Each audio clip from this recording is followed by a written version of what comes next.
hear a woman talking on the phone to a furniture company. First, you have some time to look at questions 1 to 5.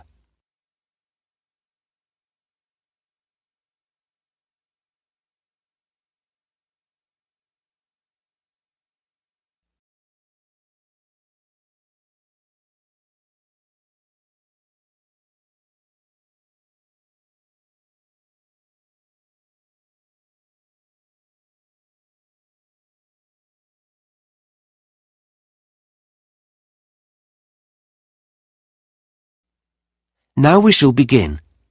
You should answer the questions as you listen, because you will not hear the recording a second time. Listen carefully and answer questions 1 to 5.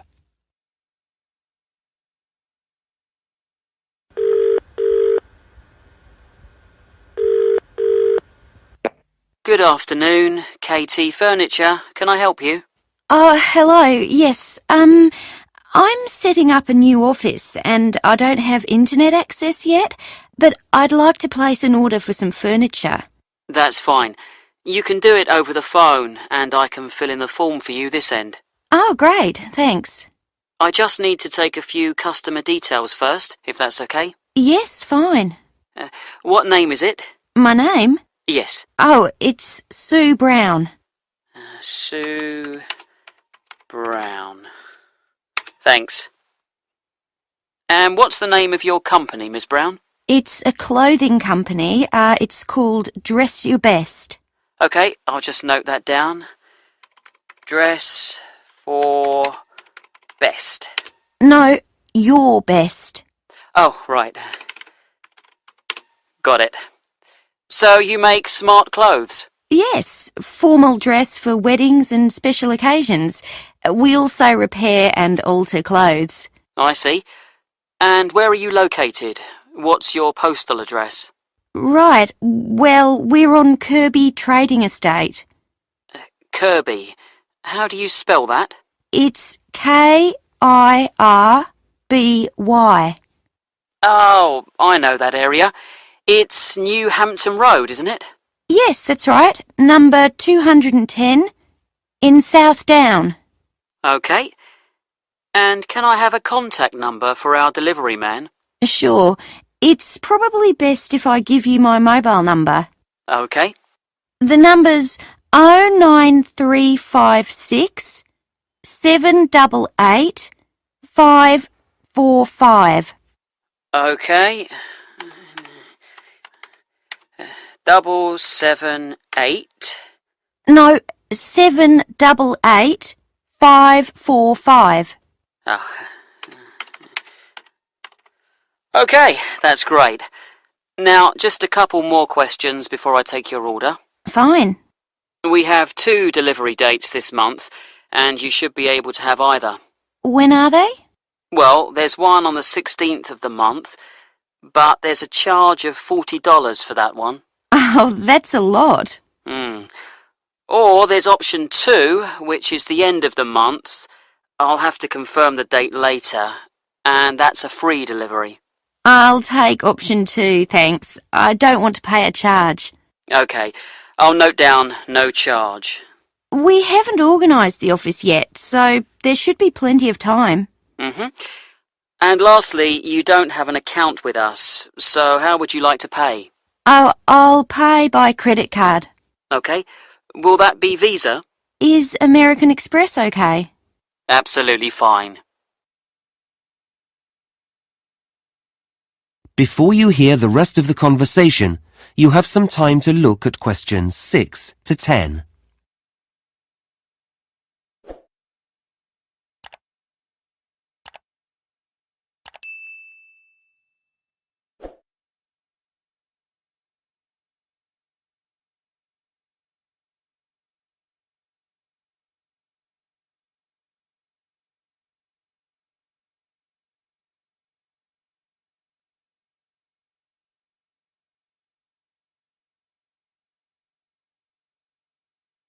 Now listen and answer questions 6 to 10. So, what would you like to order? Well, I've been looking in your catalogue and you have some office chairs that look very comfortable for our type of work. Is there an item code? Yes, it's ASP 23. OK, those chairs come in pink, white and black. Yes, the pink looks nice, but I think the darker colour's better for us. You can see light materials on it more easily. That's true. We'll have 5 of those, I think. OK, I've got that. Anything else? Do you have any striped mats? I'm sorry, not at the moment. They're out of stock. We should have some in next month. Never mind. I'd also like 2 of your glass desks. They're lovely, aren't they? Yes. You seem to have 2 sizes? Basically, large or small. I think the code for the small ones is... I think we'll have the large ones. The code here is TG586. OK. So, that's 2 glass desks. Any lamps for those? No, we have to get special lamps for our work. Oh, I see. Do you have another supplier for those? Yes. We do need some furniture for our customers, though. OK, for a waiting area or something? Well, we have to discuss the work with them, so we need a nice sofa. Something soft and... I thought leather. Ah, yes, a good choice. There's a 3-seater here, DFD 44. That seems to be in red, cream or chocolate brown. Yes, it does come in yellow as well. Yellow? I'd thought of red, but that sounds lively. Yes, I'll have that colour. I think brown's a bit too dull and cream shows the dirt too much. Yeah, you're right. Anything else? A coffee table, perhaps? Yes, I think so. Maybe TX22, the silver one? A very good choice. Well, that's it, I think. OK, I'll just add that up for you, and then take your credit card details. That is the end of section 1. You now have half a minute to check your answers.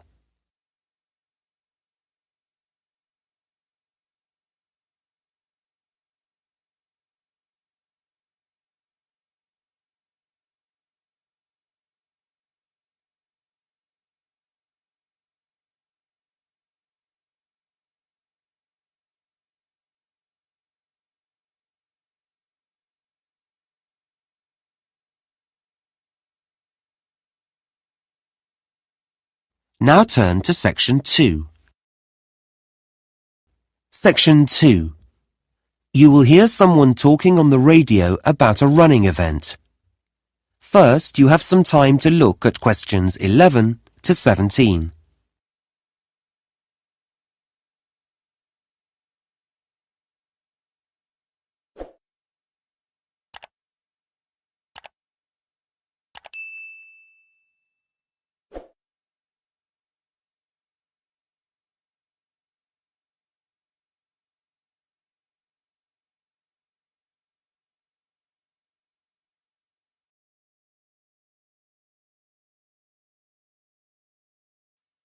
Now listen carefully and answer questions 11 to 17.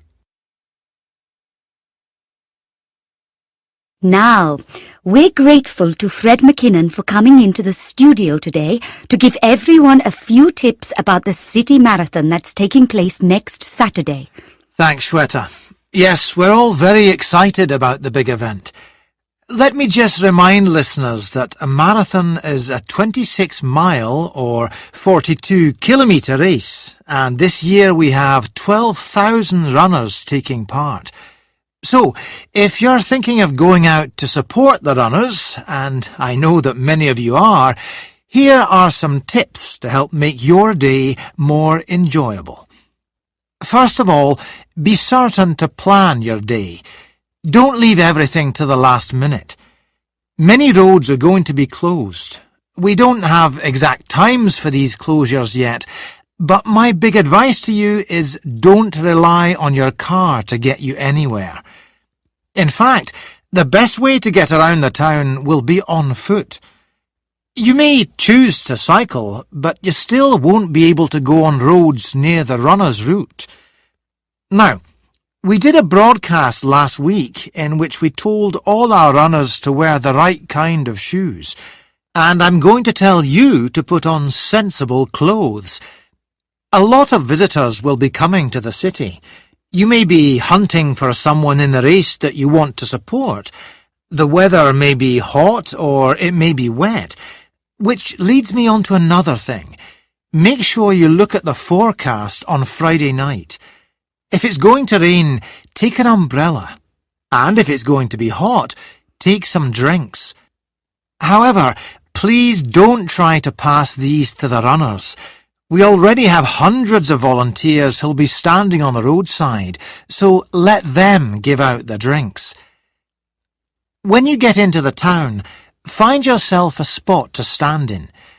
You may well want to walk up and down the route, but please don't cross the road.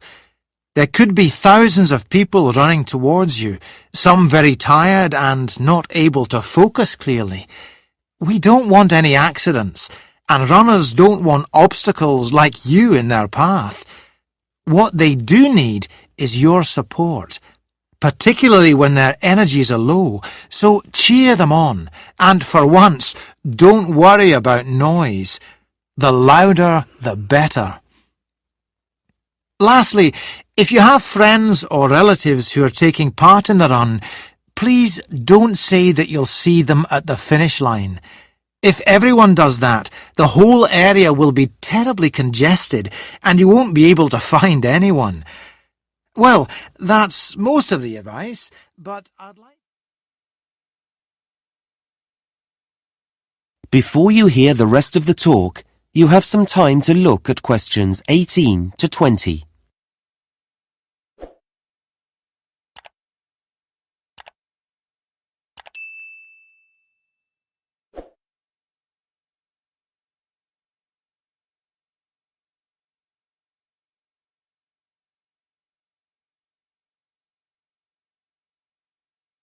Now listen and answer questions 18 to 20. Now, I mentioned transport earlier, and I've just got a few more bits of information about travel on the day. As I said before, roads in the town centre will be closed, but if you need to be picked up at your home, then you could take a taxi some of the way. Unlike the trams and trains, however, they'll be held up on the roads, so passengers shouldn't expect them to be as punctual as they normally are. Don't be put off by this, though. There'll be extra drivers working that day, and you'll get one eventually. If you're meeting up with friends and want to be around when the runners set off, that's 9 a.m. by the way, whatever end of the city you're coming from, I'd say use the trams. They still have routes that cross roads, and this will inevitably lead to some problems, but they're likely to have more reliable timetables than buses at this time of day. And, as you know, unlike taxis, they can carry plenty of passengers. Lastly, the buses. Quite a number of bus routes will be altered slightly, and it's already been decided that some will be closed. There won't be fewer drivers, but they will be operating on different routes, and some will have longer breaks than they normally do. We'll be including a full list of all the bus routes and numbers, and where they'll be going, in this week's local paper, so look out for that. Well, that's it from me. Back to you, Shweta. Thanks very much, Fred. That is the end of section 2. You now have half a minute to check your answers.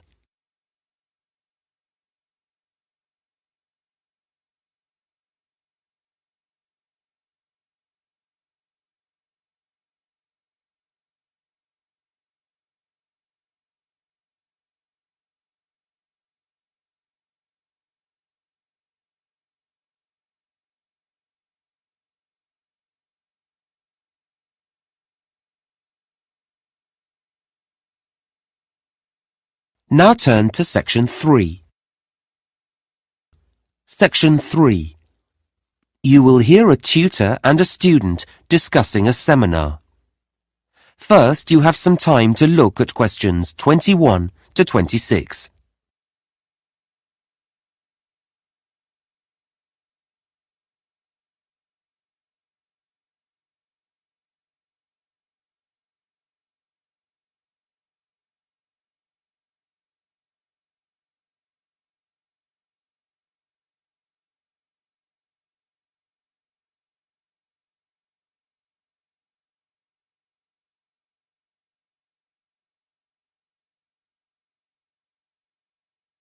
Now listen carefully and answer questions 21 to 26.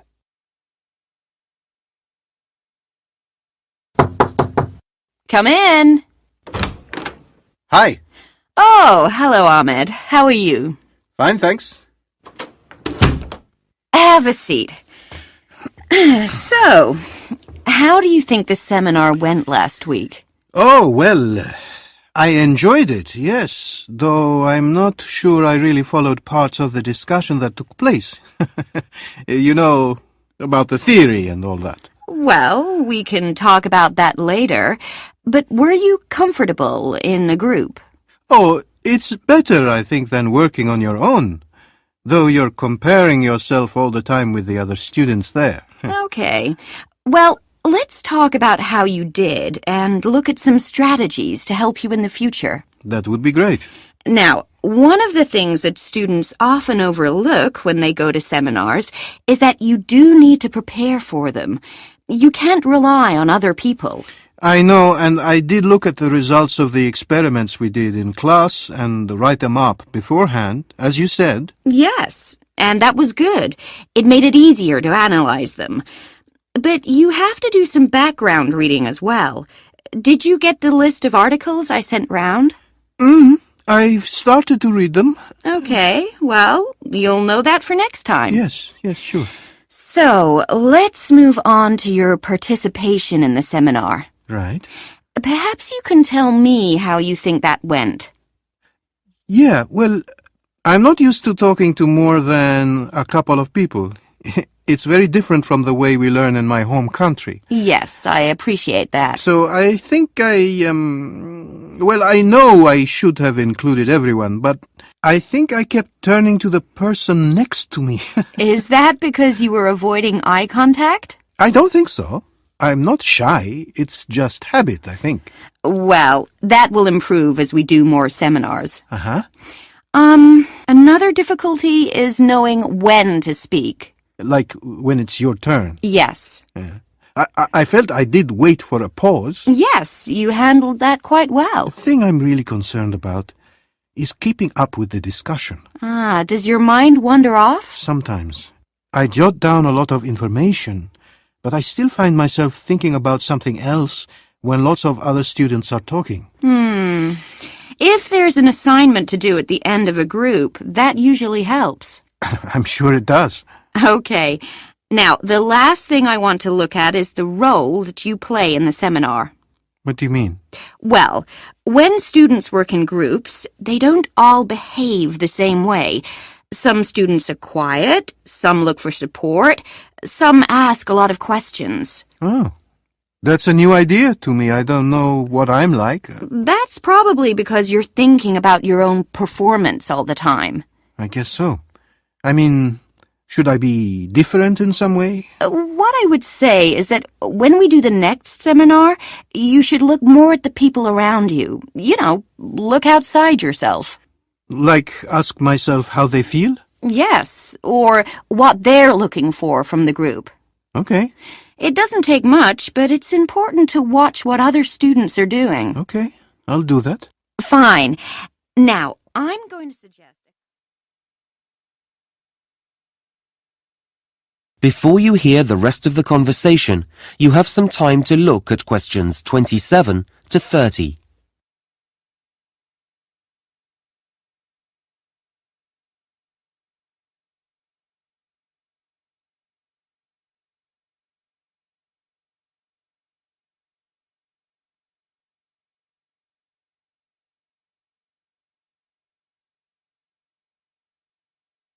Now listen and answer questions 27 to 30. Now, I'm going to suggest a couple of strategies for next week's seminar. Okay. That's great. I need to participate more. Well, it's not a question of saying more, but we need everyone to feel comfortable about giving their views. Then the discussion is better. Yes. So, you're a confident person. Should I make sure I'm near someone who's quiet? You can do, but it's more about how well you pay attention to other students. Okay. So I need to be attentive. Yes, and then encourage someone else to say more by saying, "What did you mean when you said," or "What do you think about the idea that..." That way I'm talking. Yes, but you'll find that other people will talk too. You'll all start to get really involved. Right. They're good suggestions. The other thing that can really help is the way you take notes. Yeah, I know I write down everything, but I should be stricter with myself. Well, you actually need to think a few days ahead. Really? Yes. What's the topic, and what's the best way of making notes? I see. So I have a strategy when I walk in the room. Exactly. Then when you read through them later, they'll make sense, and you won't have to write them out again. I always have to do that. The other thing I would say is that you should include a small column in your notes where you can jot down things you want to go back to before the seminar ends. Like a reminder. Yes. Notes aren't just for later. You can use them as a prompt when there's a pause in the discussion. That's been really helpful. Okay. See you in class tomorrow. Thanks. That is the end of section 3. You now have half a minute to check your answers.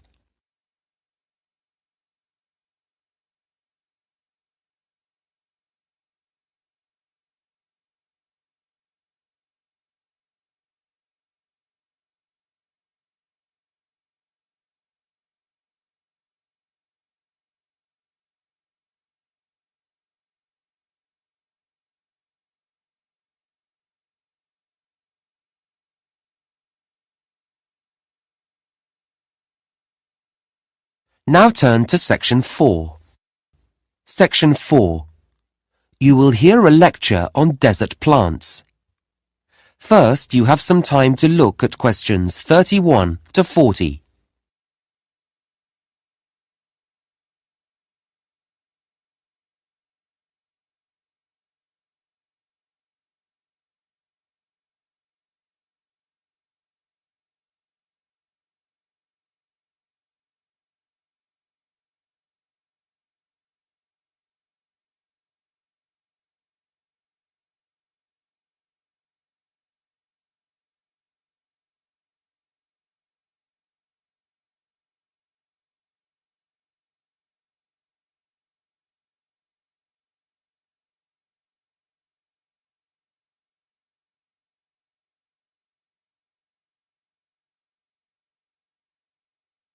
Now listen carefully and answer questions 31 to 40. In today's lecture, I'm going to continue our work on plants and talk about plants that live in the desert. Now, just a bit of background information first. As you know, about a third of the world is covered in desert, and the sort of area they're found in is important. Deserts are usually created because the area of land where they lie is located in something that's called a rain shadow. Now, this is a region that's beneath a mountain range, and what happens is that the wind blows over the mountains towards the area, but as it does so, the air loses its moisture and becomes very dry. Because of this downwind location, rainfall often totals just a few inches a year, or in some regions, there's absolutely none. And you can imagine the effect of this. It means that whatever rain does fall evaporates quickly from the ground, and that makes the soil salty, and also leaves behind a whole range of other minerals as well. Now, despite this, deserts are home to many living things.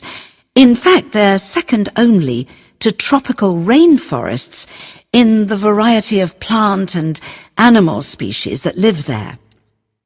So, how do plants grow in a place that's so dry? Well, they're specially adapted to do this. In fact, many of the fascinating features of desert plants are adaptations. These are traits that help the plant survive in its harsh environment. And desert plants have two main adaptations. The first is that they have an ability to collect water and to store it. Some have large root systems and amazing internal water storage systems. The second adaptation is that they have features that can actually reduce water loss, and these are often very special leaf designs or additions to the plant structure. So let's have a look at some examples. Desert plants often look very different from any other plants. Okay, this first one is the saguaro cactus, which grows in North America. It looks a bit like an open hand with long fingers. This plant has a large network of roots that extend far, far away from its trunk, and these roots collect water after rain. Then the water's taken here to the green stem.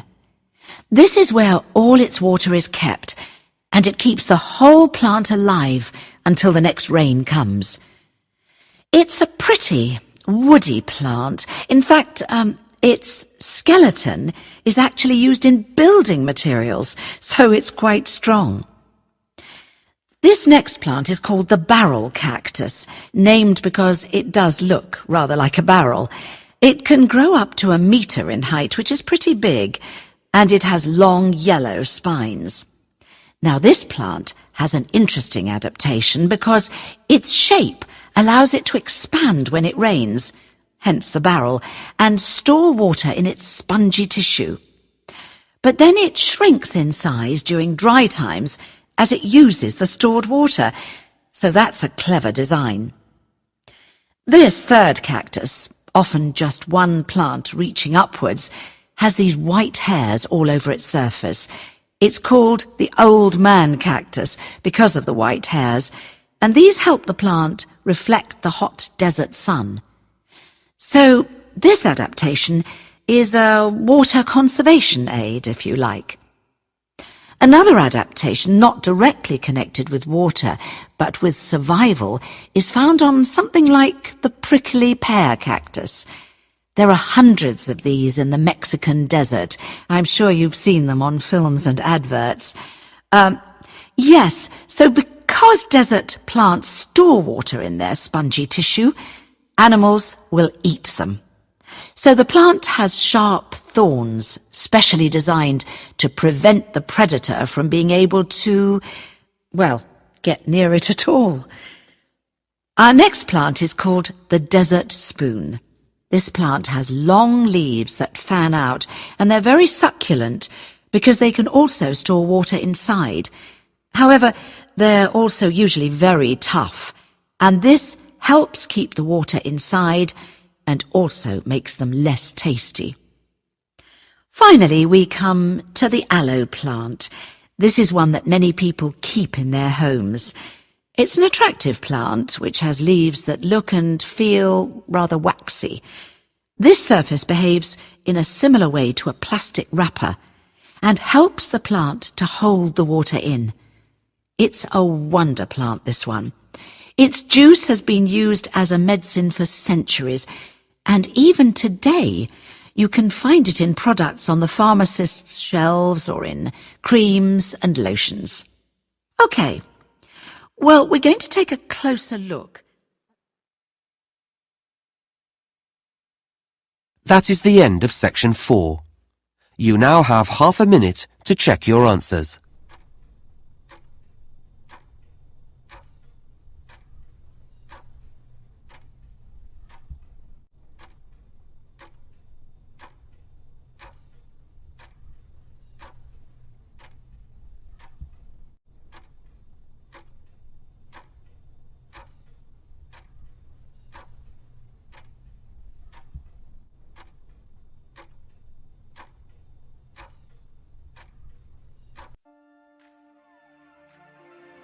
That is the end of the listening test. In the Ielts test, you would now have 10 minutes to transfer your answers to the answer sheet.